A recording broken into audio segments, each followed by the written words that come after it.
Hi friends, എല്ലാവർക്കും സുഖമാണെന്ന് വിശ്വസിക്കുന്നു. എൻ്റെ പുതിയൊരു വീഡിയോയിലേക്ക് എല്ലാവർക്കും സ്വാഗതം. 100 ദിവസത്തെ കർമ്മ പദ്ധതികൾ മുഖ്യമന്ത്രി പ്രഖ്യാപിച്ച കൂട്ടത്തിൽ 4 മാസം ഇനി തുടർച്ചയായിട്ട് കിറ്റ് ലഭിക്കുമെന്ന് പറഞ്ഞിരുന്നു. ആ കിറ്റിൻ്റെ പദ്ധതിയുടെ ഉത്തരവ് പുറത്തിറങ്ങിയിട്ടുണ്ട്.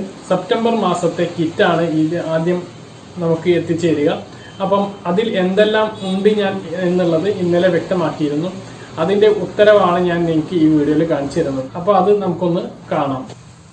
അപ്പോൾ നമുക്ക് ലഭിച്ച ഉത്തരവിൻ്റെ പകർപ്പാണിത്. പൊതുജനങ്ങളുടെ ബുദ്ധിമുട്ട് പരിഗണിച്ച് സെപ്റ്റംബർ, ഒക്ടോബർ, നവംബർ, ഡിസംബർ മാസങ്ങളിൽ എല്ലാ കാർഡുകൾക്കും ആവശ്യ സാധനങ്ങളുടെ കിറ്റ് വിതരണം നടത്തുവാനുള്ള അനുമതി നൽകി ഉത്തരവ് പുറപ്പെടുവിപ്പിക്കുന്നു. ഭക്ഷ്യ വിതരണ വകുപ്പ്. അപ്പോൾ ഉത്തരവ് നമുക്കൊന്ന് നോക്കാം. കോവിഡ്-19 വ്യാപനവുമായി ബന്ധപ്പെട്ട് പൊതുജനങ്ങൾക്ക് ബുദ്ധിമുട്ടുകൾ പരിഹരിക്കുന്നതിനായി സംസ്ഥാനത്തെ എല്ലാ റേഷൻ കാർഡുകൾക്കും സെപ്റ്റംബർ, ഒക്ടോബർ, നവംബർ, ഡിസംബർ മാസങ്ങളിൽ ആവശ്യ സാധനങ്ങൾ അടങ്ങിയ കിറ്റ് തയ്യാറാക്കി വിതരണം ചെയ്യുവാൻ സപ്ലൈകോയെ ചുമതലപ്പെടുത്തി ഉത്തരവ്. കിറ്റിൽ ഉൾപ്പെടുത്തേണ്ട സാധനങ്ങൾ ചുവടെ പറയുന്നവയാണ്.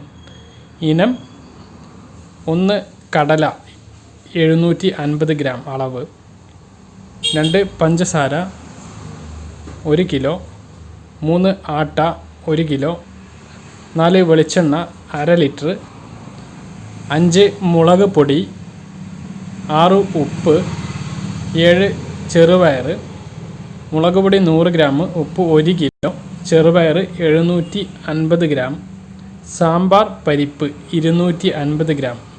പിന്നെ ഇതെല്ലാം പാക്ക് ചെയ്യാൻ തുണിസഞ്ചി, അതൊരു ഇനമായിട്ടാണ് ഇതിൽ നൽകിയിട്ടുള്ളത്. അത് ഉത്തരവ് പുറപ്പെടുവിക്കുമ്പോഴൊക്കെ അങ്ങനെ ആയിരിക്കും. കിറ്റുകൾ തയ്യാറാക്കി സിവിൽ സപ്ലൈസ് ഡയറക്ടർ നൽകുന്ന കണക്കനുസരിച്ച് വിതരണത്തിനായി റേഷൻ കടകളിൽ എത്തിക്കാനുള്ള ഉത്തരവാദിത്തം സപ്ലൈകോക്കായിരിക്കും.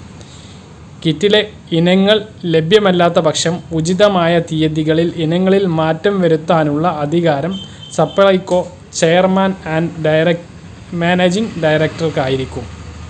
ഇത്രയാണ് ഉത്തരവിലുള്ളത്. അപ്പോൾ ഇതിൽ വ്യക്തമാക്കുന്നത് ഇതിൽ എന്തെല്ലാം സാധനങ്ങളുണ്ട് എന്നും സപ്ലൈകോക്ക് നൽകിയിട്ടുള്ള നിർദ്ദേശങ്ങളുമാണ് ഈ ഉത്തരവിലുള്ളത്.